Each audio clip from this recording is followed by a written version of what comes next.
Bueno, ahí voy a poner fin. Bien, vamos a hacer una oración entonces para poder comenzar. Si me acompañan, por favor. Querido Dios que estás en los cielos, muchísimas gracias, Señor, por este santo sábado. Gracias por el privilegio de poder estar reunidos de diferentes lugares. Gracias, Señor, por tu presencia. Te rogamos que la influencia del Espíritu Santo pueda acompañarnos durante el desarrollo de esta clase, que puedas impresionar nuestras mentes y que a pesar de que repetimos una y otra vez estas mismas historias, siempre impresionan nuestras mentes y es lo que queremos lograr, Señor, en esta preparación, estar listos para la gran prueba. Querido Dios, muchísimas gracias. Te rogamos que siga, Señor, acá y que al final, igual de la clase, en todo el resto del día, puedas estar con nosotros. En el nombre de Jesús, gracias por cada uno de los pedidos, Señor, que las personas han hecho, agradecimientos. Muchísimas gracias por tus favores y tus misericordias. Gracias, Señor, por estar con nosotros. En el nombre de Jesús, amén y amén. Bien, estoy alegre de estar con ustedes esta mañana. Como les había comentado, no fue una semana fácil para mí, pero gracias a Dios ya estoy mejor. Y así que si hay algún inconveniente con am, alguna tos o algo así, pues me disculpan. Em, estaba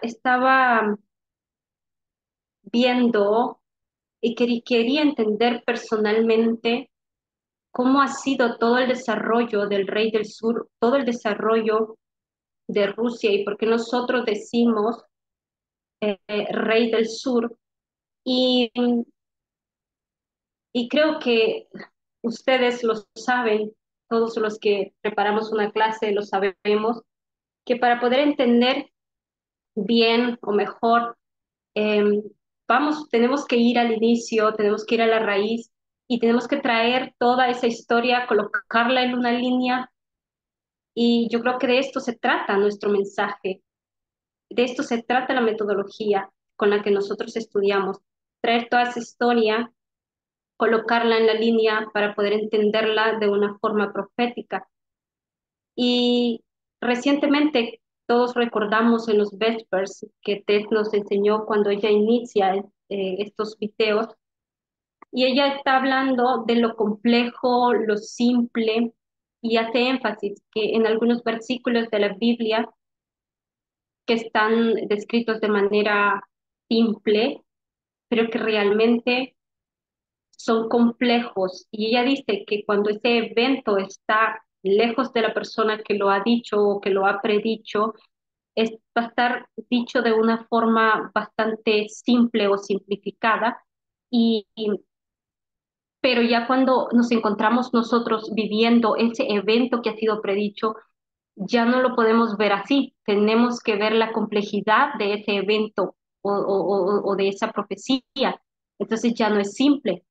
Y, y esperar, dice ella, esperar que todos esos eventos que han sido predichos sean dados de una forma simple, eso es lo que hace que el adventismo se equivoque, porque no, no entiende la complejidad de la historia. Y cuando nosotros vamos a Rusia, el rey del sur, y la guerra, vemos esa guerra, Rusia, Ucrania, mejor dicho, Rusia, Estados Unidos directamente, decimos, todo esto es una narrativa profética, todo esto es profético. ¿Por qué? Porque todo esto son secuencias de eventos históricos que solamente a través de esa metodología de línea sobre línea podemos nosotros rastrear esa historia y llegar a conclusiones proféticas.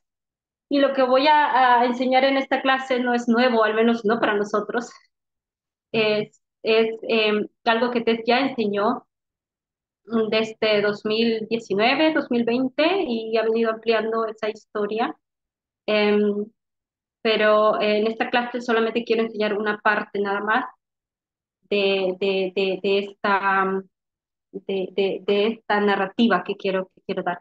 Entonces, si nosotros queremos rastrear al rey del sur, ¿a qué versículo vamos primero de la Biblia? ¿Alguien recuerda?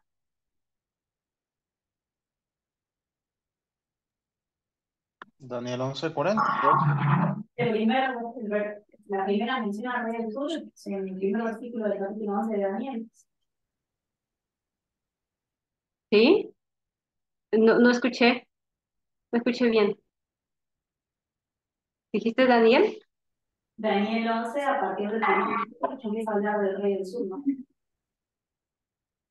Cuando vemos esas batallas del rey del sur, del rey del norte, nos vamos nosotros a Daniel 11, pero antes de eso hay otro versículo más.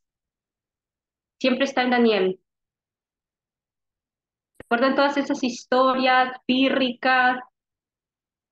Daniel ¿Qué 8. versículo iba? Daniel 8:4 dijo Luis acá.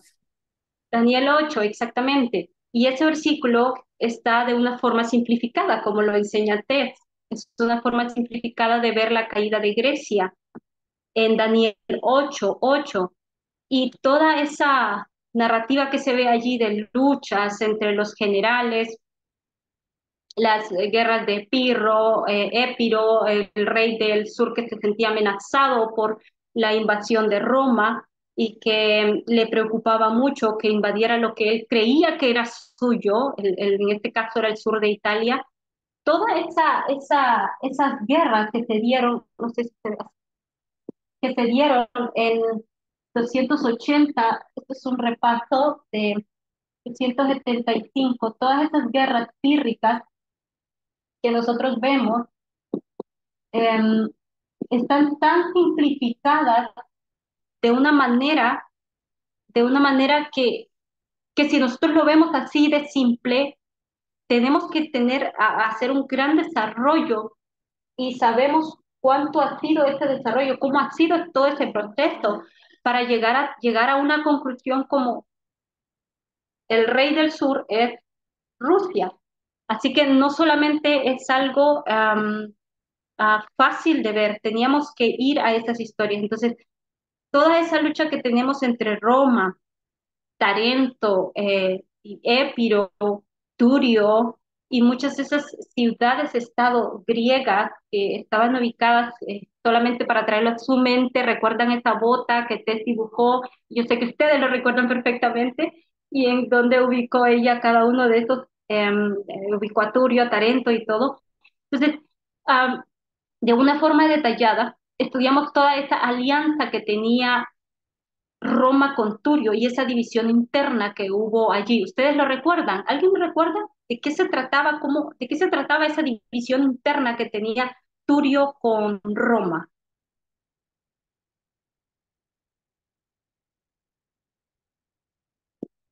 Habían dos partidos. Había uno, sí, estabas diciendo de Turio y no recuerdo, Tesalia, creo que era la otra parte. Y lo que sí recuerdo es que uno era una aristocracia que estaba Ujú. muy cerca a lo que era la parte griega ya de Roma. Ellos ya tenían, perdón, la parte, sí, tenían una descendencia griega y ellos no querían abandonar esa influencia, mientras que por otra parte otros estaban favoreciendo a Roma. Mm, le estaban favoreciendo porque ya no querían, o sea, querían estar más cercanos a ellos, punto, en su esfera de influencia. No sé. Exactamente, eso sí, eso era. Era que había una parte de Turio que quería la influencia de Roma, pero otra parte no quería la influencia de Roma. Quería más que todo preservar esa como esa este nacionalismo, o mejor dicho, lo que ellos eran en un principio, o sea, no querían, no buscaban como protección, como buscaban, por ejemplo, una parte que eran los aristócratas. Entonces, los primeros, ellos querían aliarse con Roma, buscaban esa riqueza, buscaban esa protección, y los demás querían estar con Tarento. Consideraban que era muy arriesgado o peligroso unirse con Roma. Así que está esa división de una eh, guerra que nosotros ponemos, trajimos parábola o esa guerra pírrica para poder entender la parábola actual, ¿sí? Entonces, si nosotros dibujamos, por ejemplo, voy a borrar acá, si dibujo la línea y traigo eso a una línea, voy a empezar con 1917. 1917. Nosotros aquí tenemos la Revolución Rusa en 1917. Luego, en 1922, tenemos el nacimiento de la URSS,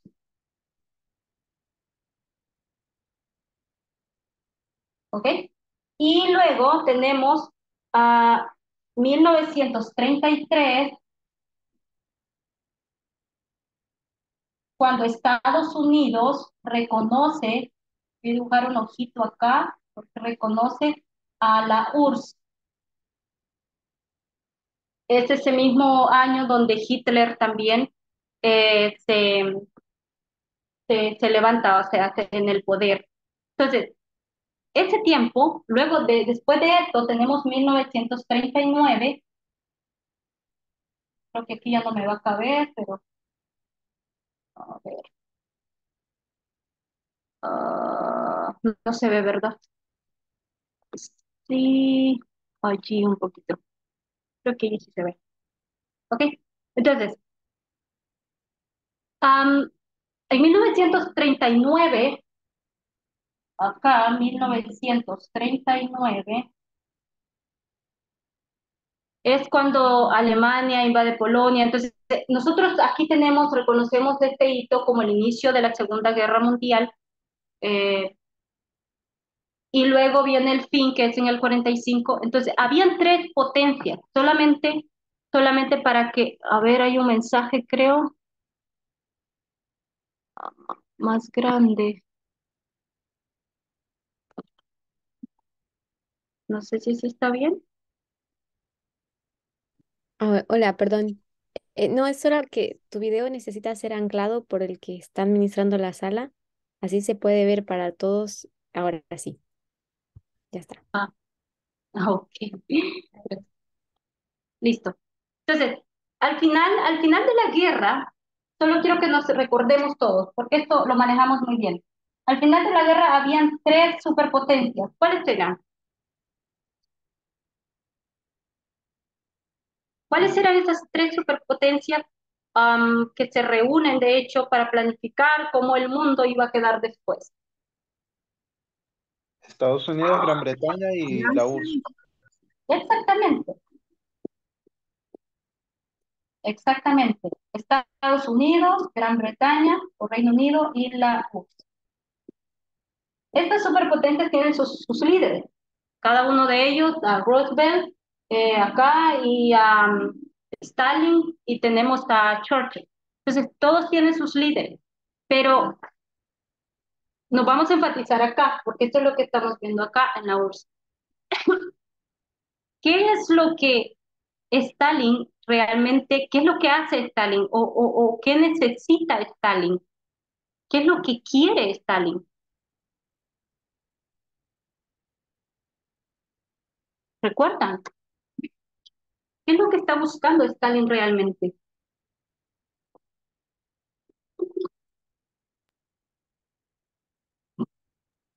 Él está ¿Será Una, buscando preservar su esfera de una influencia? frontera para poder exacto, no tener peligro.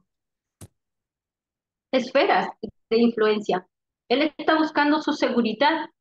Eso es lo que nosotros hemos entendido cuando estudiamos la URSS desde ese inicio. Quiere esferas de influencia en Europa, en Europa oriental, exactamente, porque tiene un objetivo y un objetivo muy claro. Quiere promover su ideología, y es cierto, y que nadie, precisamente nadie, pueda meterse con sus esferas de influencia. Así que va a establecer gobiernos como, ya saben, esos títeres, ¿no? Que estén bajo su control para poder influir en ellos. Así que si viene alguien como Estados Unidos o la OTAN y se acercan, van a correr, esto se tornará en un conflicto y esto hará de que la URSS haga algo para evitarlo. En el caso que nosotros vimos ahora en este siglo XXI con Rusia y lo que hizo Estados Unidos, hacer todo lo posible para poder evitar una interferencia o una invasión.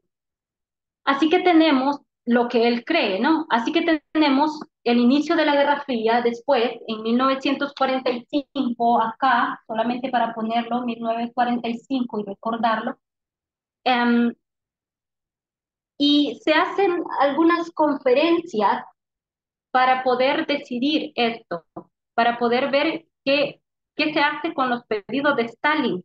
Y hay una de las conferencias, solamente quiero mencionar nada más dos, que me parecieron importantes, y yo sé que ustedes la recuerdan, la conferencia de Yalta y la conferencia de,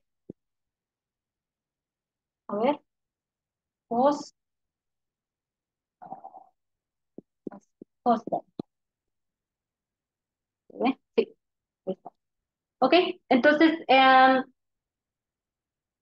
y esto, aquí se reúnen, en esta conferencia, se reúnen para poder tomar una postura. El objetivo era acordar una postura común frente a esas posibles peticiones que Stalin tenía. Y, y a pesar de que todo fue, estas negociaciones se volvieron bastante tensas, pero se dieron cuenta de que ahora iba a surgir un nuevo orden mundial, diríamos, protagonizado por dos potencias, que era Estados Unidos y la URSS. Y acá más que todo se discutió sobre Alemania y cómo el principio, lo que se discutió fue, trató sobre la reconstrucción de Alemania, pero siempre tenía que ver con las esferas de influencia. Así que tenemos el inicio de la Guerra Fría. Y ustedes conocen toda esa historia del inicio de la Guerra Fría. Dos potencias, voy a borrar acá, dos potencias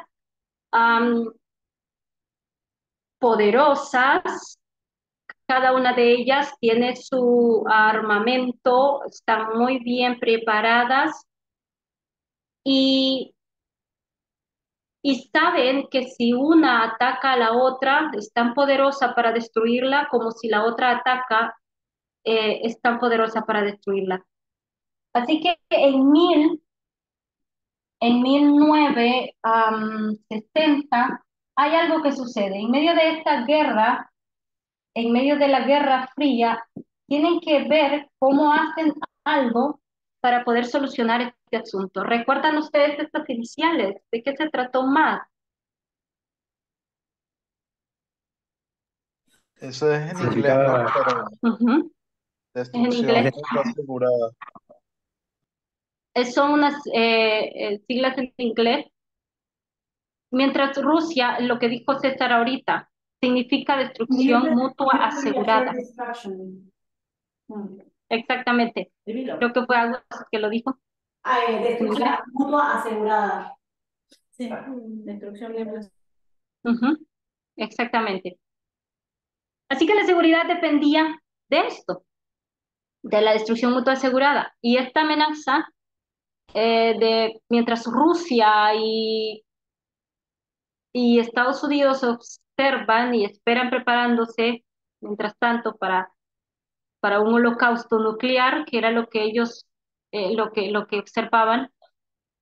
Esta amenaza de provocar un suicidio mutuo, como ustedes lo mencionaron, se conoce así, como destrucción, como MAT, en las siglas en inglés.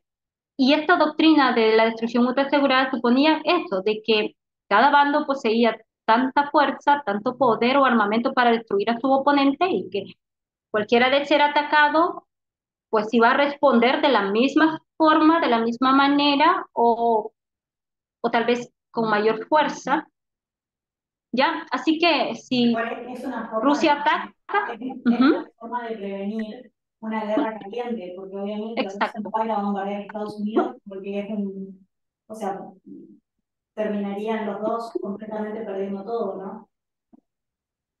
Por eso la Guerra Fría. exactamente, eso era el propósito. Necesitaban evitar Eso necesitaban evitar y por eso fue evitar esa guerra caliente entre ambas potencias, porque ambas eran poderosas.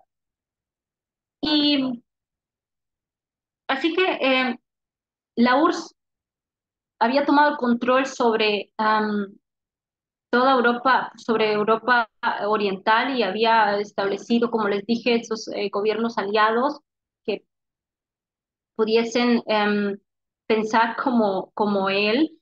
Entonces, esta lucha o esta guerra fría se desarrolló en torno a tres cosas importantes. Y yo quiero hacer énfasis solamente en una de ellas.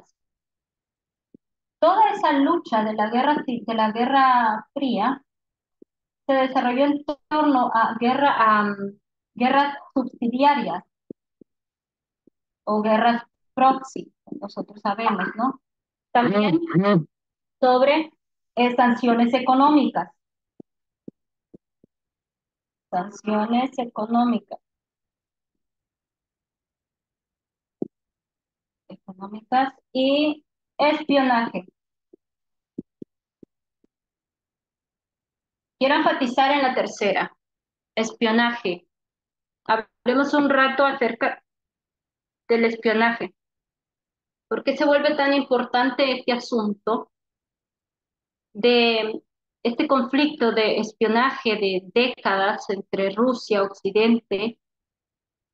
Se vuelve tan importante para nosotros hoy día al comprender la guerra actual que hubo, el conflicto que hubo, que hay entre Rusia y Ucrania, y también en las elecciones de 2016 y toda esa narrativa. em, Cuando nosotros vemos, si lo ubicamos aquí en esta línea, em, siempre en torno de 1945, siempre en torno de 1945 a 1991, diría, porque es cuando termina 1991, 1945, 45, toda esta historia aquí. En el 83 se libera una noticia. Y solo quiero recordarles, hace poco estuvimos estudiando en el librito esta noticia de India, de la capital de India, New Delhi. ¿Cómo apareció esta noticia en un periódico llamado El Patriota? ¿Y qué era lo que esta noticia decía? Tal vez alguien del librito me podría ayudar en esto o recordarnos esto. ¿Recuerdan? De 1983. ¿Puedes repetir la pregunta, por favor? Sí, en 1983 hubo una noticia que se liberó, o sea, en New Delhi, India. Apareció una historia en un periódico llamado El Patriota. ¿De qué se trataba esa noticia? ¿Qué era la naturaleza de esa noticia y por qué era tan importante? Nosotros lo estudiamos. Tal vez no lo estudiamos a profundidad, pero al menos vimos esa parte. En torno a la Guerra Fría.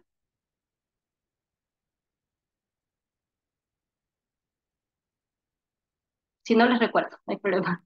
Sí, Ok, sí, porque no me acuerdo. Era sobre sí. el VIH, era sobre el SIDA, Ajá, es correcto.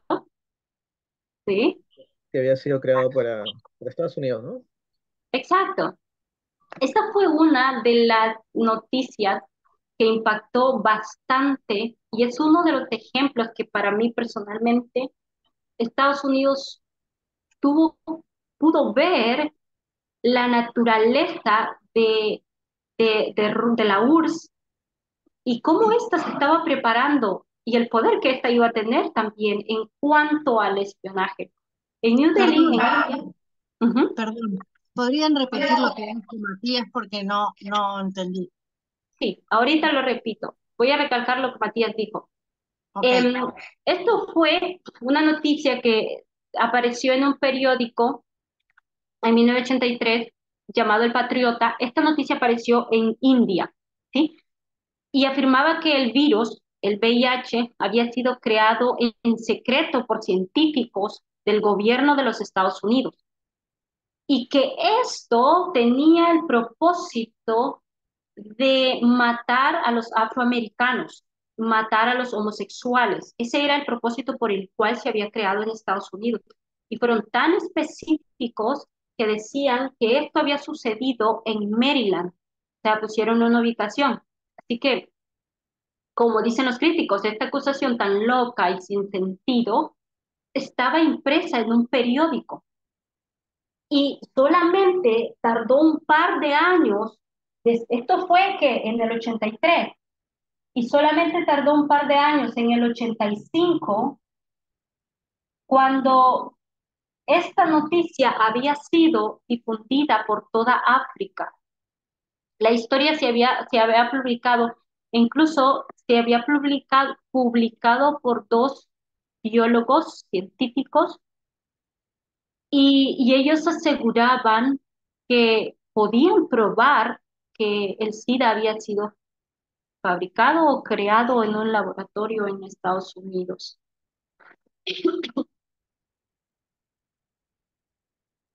Y no fue más sino en 1987. Estamos hablando del 83 que salió la noticia.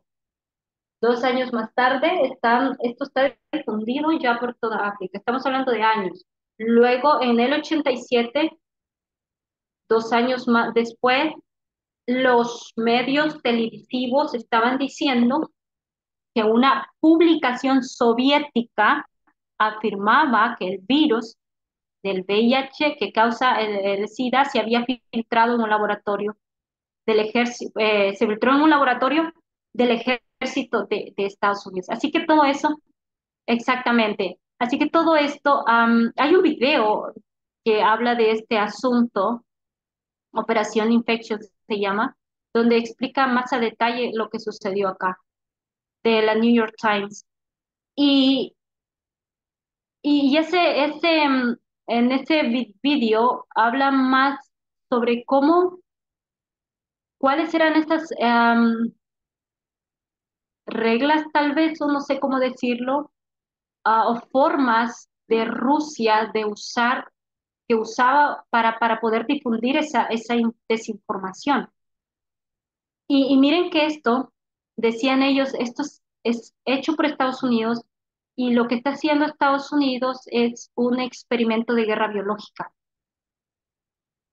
Y muchos estadounidenses están viendo esto de una manera consciente o inconsciente, pero ni siquiera están comprendiendo la gravedad de este asunto.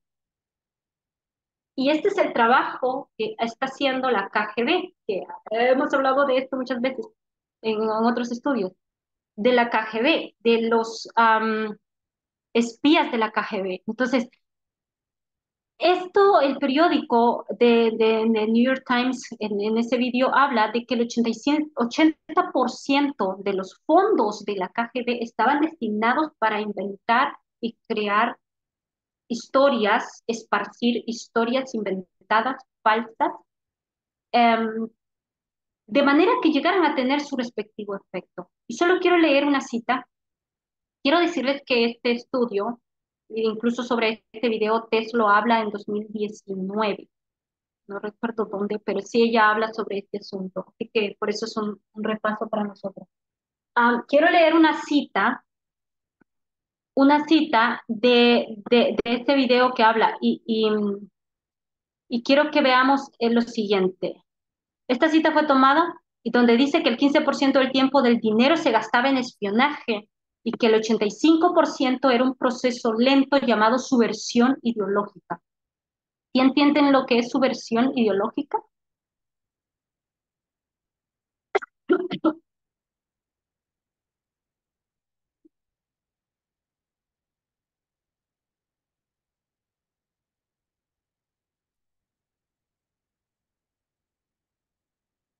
De una manera más suave o más positiva o bonita de decirlo para ellos, pero que realmente es un eufemismo, eran medidas activas, ¿ya? Con la excusa de proteger la seguridad del gobierno.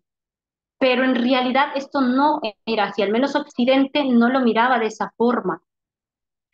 Y, y esta narrativa, el objetivo de esta subversión ideológica era cambiar la percepción de la realidad de cada estadounidense, a tal punto que a pesar de la abundancia de la información, nadie pueda llegar a conclusiones sensatas en aras de defenderse a sí mismo, a su familia, a su comunidad y a su país. Quiero enviárselos. Déjenme copiar esto. Voy a enviarlo al chat de Zoom.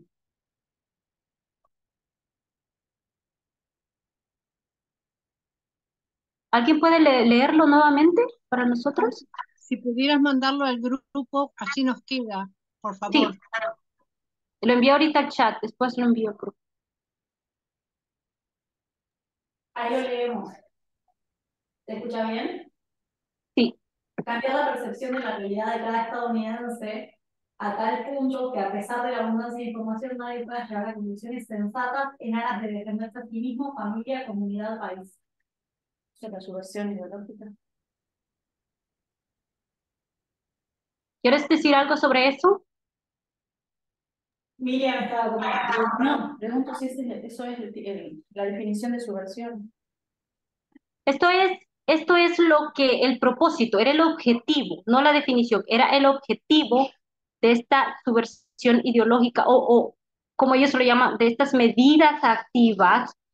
El objetivo era esto, era tal punto de que el servicio secreto de la URSS o la KGB, donde Putin trabajaba, lo que está haciendo durante este proceso o durante la Guerra Fría es esta subversión de poder, es decir, para cambiar la percepción, como la cita lo dice, para cambiar la percepción de la realidad. Por lo que no importa cuánta información tengas, por lo que no importa a cuántas conclusiones tengas, no llegarás a una conclusión sensata. Este es el objetivo, no vas a llegar a una conclusión sensata. Y Vladimir Putin sabe muy bien cómo hacer esto y sabe muy bien el efecto que esto tiene. Ahora, yo les pregunto a ustedes como forma de reflexión, vemos a Estados Unidos y ¿qué es lo que estás viendo? ¿A qué conclusiones llega la extrema derecha, por ejemplo, y todos sus adeptos? ¿Creen ustedes que esto tuvo su efecto? Sí, obviamente, la campaña de mala información en contra de Hillary Clinton acerca de la red de pedofilia que supuestamente tienen los demócratas y todo eso, o sea, socavó un montón su campaña y su reputación pública a tal punto que muchas personas pensaban que votar demócrata era votar a favor de gente pedófila y eso favoreció muchísimo los votos que obtuvo Trump en el 2016. Fue hecho por Rusia, obviamente, ¿no?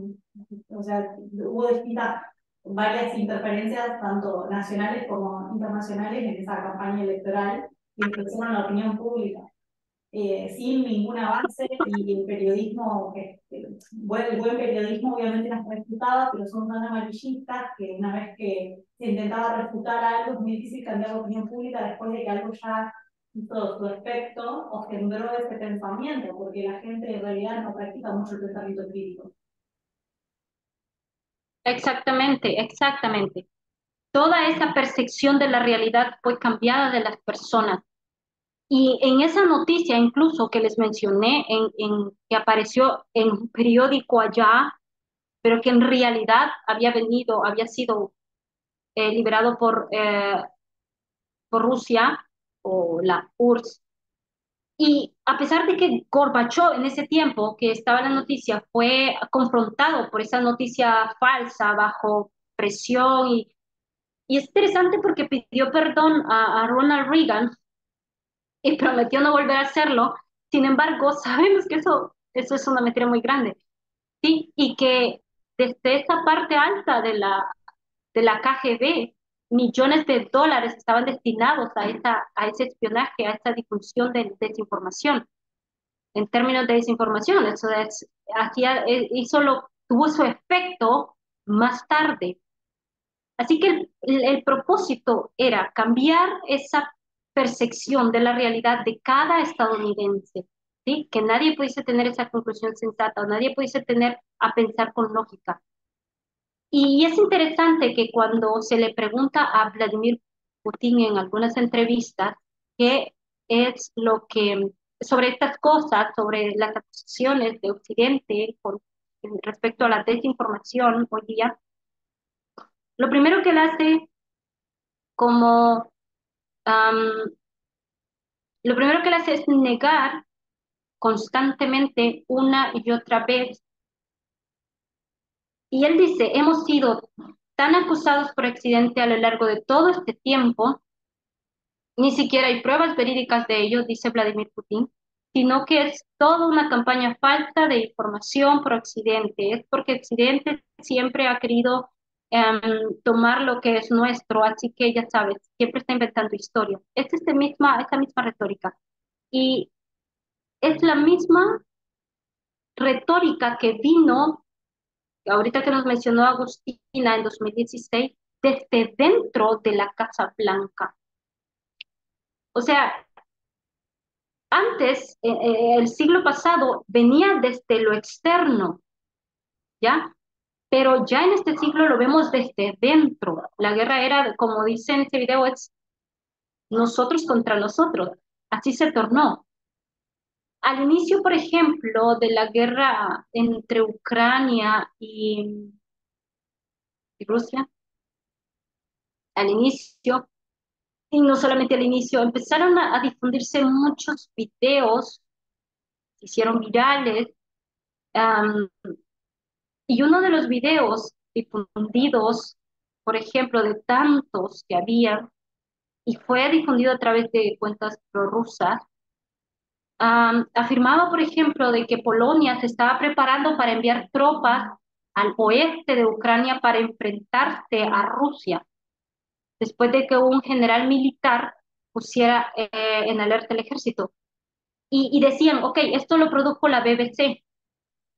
Después se desmintió esto, pero era así como este es solamente un pequeño ejemplo de cuán fácil se volvió la desinformación o el manejo de la desinformación um, dentro, internamente, en el Kremlin, y cómo esto fue transmitido, que no voy a explicarlo ahora, que está en la segunda parte, eh, a Estados Unidos, y cómo Estados Unidos tuvo que pasar tanto tiempo para llegar a entender el peligro de esta. ¿Cuántos años tuvieron que pasar para que Estados Unidos pudiese entender el armamento que el rey del sur estaba usando para poder atacar? Y el objetivo de esta clase, que es bastante corta, bueno, es ver en primera instancia la naturaleza que el rey del sur tiene, todas estas historias sobre el SIDA, sobre la muerte de Kennedy, todas estas historias inventadas, toda esta desinformación que se divulgaba en los periódicos en los años 60, en los años 80, que tardó algunos años para poder tener su efecto, o al menos para poder llegar a decir, ok, ok, está bien, es desinformación. Todo esto hoy lo vemos con una velocidad más grande, y en 2016 muchos videos, como lo mencionó Agustina, fueron deliberados de la Deep Web, donde miles de personas comenzaron a creer todas esas cosas y todas esas mentiras.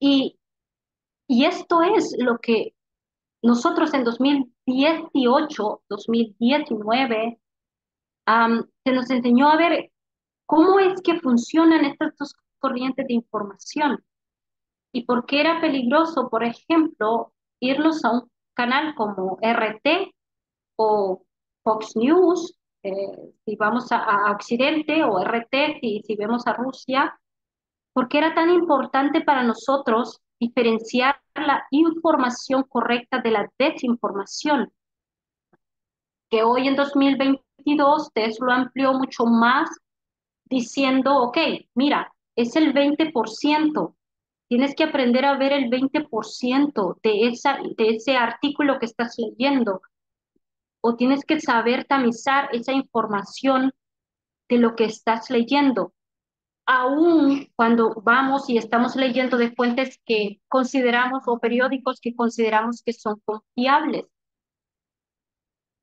Entonces, como para resumir, toda esa historia de 1945 hasta 1991, cuando cae el muro de Berlín, cuando cae el rey del sur, y vemos toda esa revolución de Internet, de los medios de comunicación, todas esas um, em, periódicos, todos esos medios, esas medidas activas o toda esa subversión ideológica o todas esas medidas activas no cayeron juntamente allí, no murieron allí. Lo que hicieron fueron adaptarse a las nuevas tecnologías de la información. Y a partir de 1991, esas medidas ya no eran medidas activas, ahora eran medidas de apoyo. O sea, tenían otro nombre, más, con una forma más positiva, entre comillas, de verlo. Pero nada más, no son nada más que las mismas herramientas de desinformación que ha acompañado a Rusia a lo largo de todo este tiempo. Y es por eso que hoy día nos encontramos eh, en medio de una guerra, eh, digamos, nuclear, eh, pero no nuclear como el término amplio. Tenemos una guerra de desinformación y fue esto, era todo este tiempo lo que estaba preparando a Rusia para poder emplear estos medios y tener éxito para la guerra de información hasta cierto punto. No sé si alguien tiene algún comentario hasta aquí o quisiera opinar sobre algo, alguna pregunta o duda.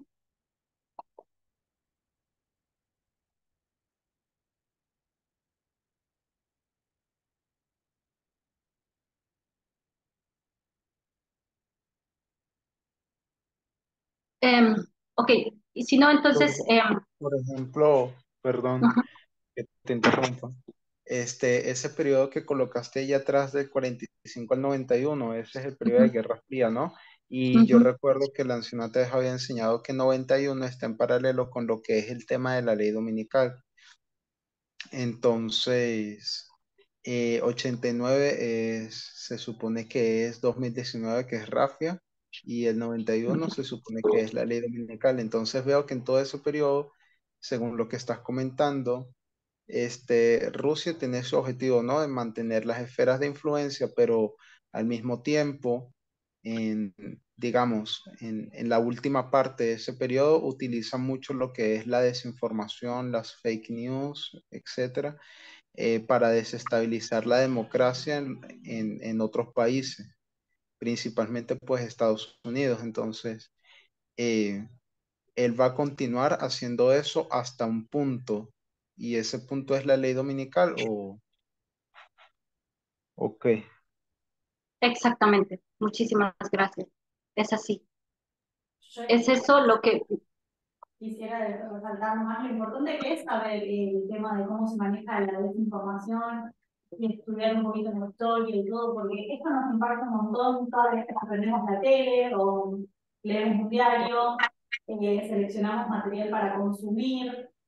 Las personas que no saben que esto es así, que los corrientes de información se ven mucho más influenciadas negativamente y tienen un impacto porque no saben justamente analizar, como dijiste vos, o seleccionar dónde poner su confianza y al mismo tiempo ayudar a no hacer, tenemos que ser conscientes de cómo seleccionamos el material que consumimos, hacer un filtro previo y después hacer un filtro posterior, también como decías, no, dentro de lo que ya estamos diciendo que sea de confianza, aplicar pensamiento crítico y buscar realmente confirmación de que las cosas son así. Y es tan importante porque las mentiras generalmente provocan una reacción emocional mucho más fuerte que la verdad, que tiene que ser un poquito más aburrida, ¿no? Más concreta. Entonces, el impacto que tiene la mala información, por ejemplo, con las complicaciones de la pandemia y todo, todos lo vimos, en familiares nuestros que quizás no creían en las vacunas o pensaban que el virus había sido creado para dañarnos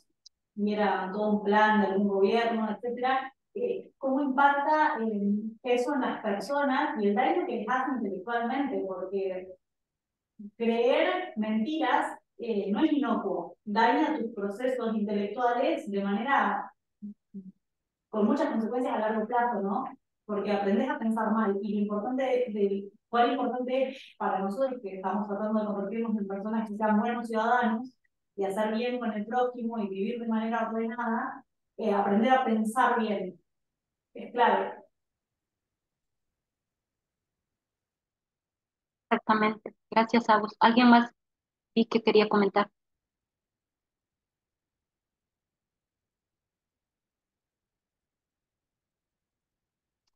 Sí, exactamente. Em, ¿Por qué nosotros estudiamos esto? Agustina lo acaba de explicar. ¿Por qué es tan importante para nosotros? Ah, mira, son eventos externos, es política.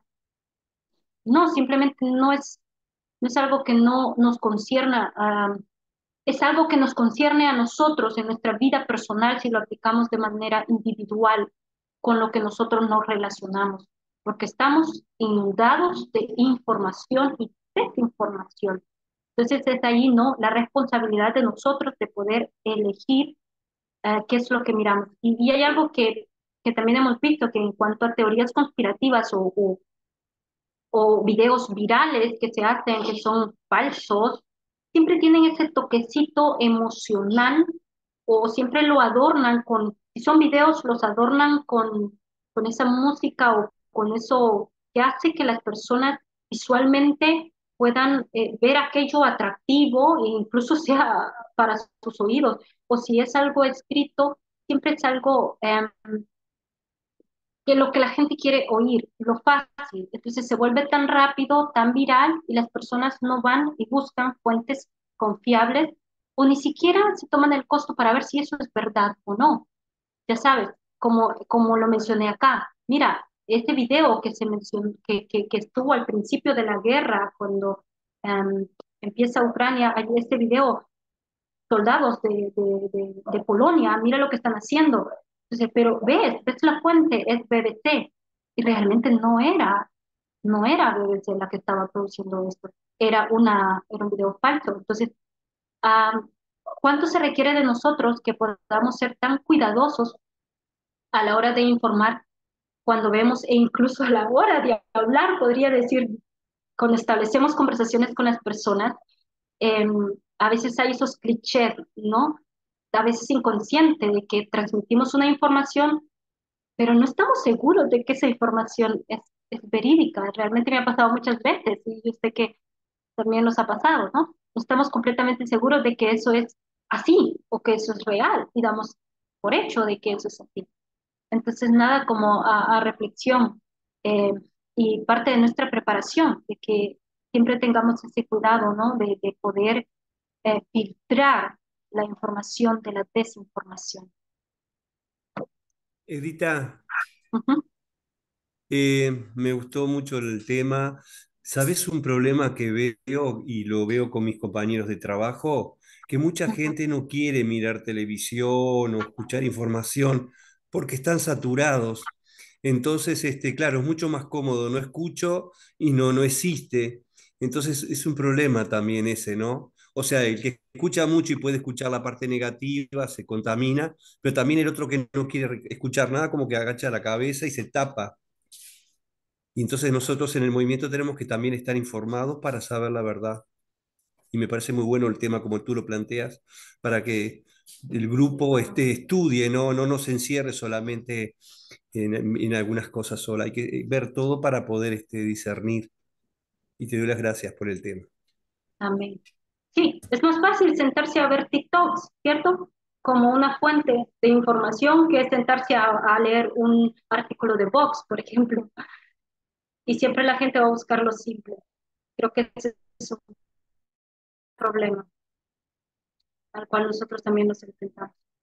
Bien, si no hay algún comentario, vamos a hacer una oración. Por favor, si se arrodillan conmigo, vamos a terminar con una oración. Señor, muchísimas gracias por este estudio, muchísimas gracias por tenernos paciencia. Gracias, Señor, por enseñarnos paso a paso cómo nosotros podemos ah, ver y ver esa diferencia, diferenciar entre la información y la desinformación. Todavía nos encontramos lidiando con esto, todavía tenemos luchas personales, individuales, para saber filtrar la información correcta.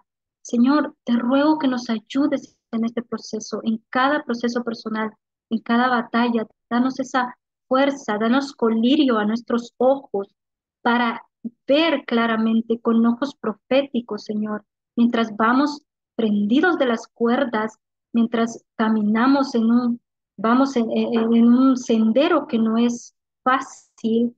Te ruego que estés con nosotros, te ruego que acompañes a cada uno de las mentes aquí presentes, que nos ayude, Señor, porque las luchas son diarias, diariamente lo estamos enfrentando, diariamente nos enfrentamos a la desinformación y diariamente tenemos que hacer ese trabajo de saber filtrar en nuestras conversaciones personales, Señor, en nuestra información compartida. Por favor, ayúdanos. Ayúdanos a pensar con cerebro lento antes de poder llegar a conclusiones que no sean sensatas. Danos sabiduría. Te ruego por eso en el nombre de Jesús. Y gracias por estar presente con nosotros. A ti sea la gloria, Señor. En Jesús oramos. Amén y amén. Muchas gracias, Elisa. No. Gracias, Elisa.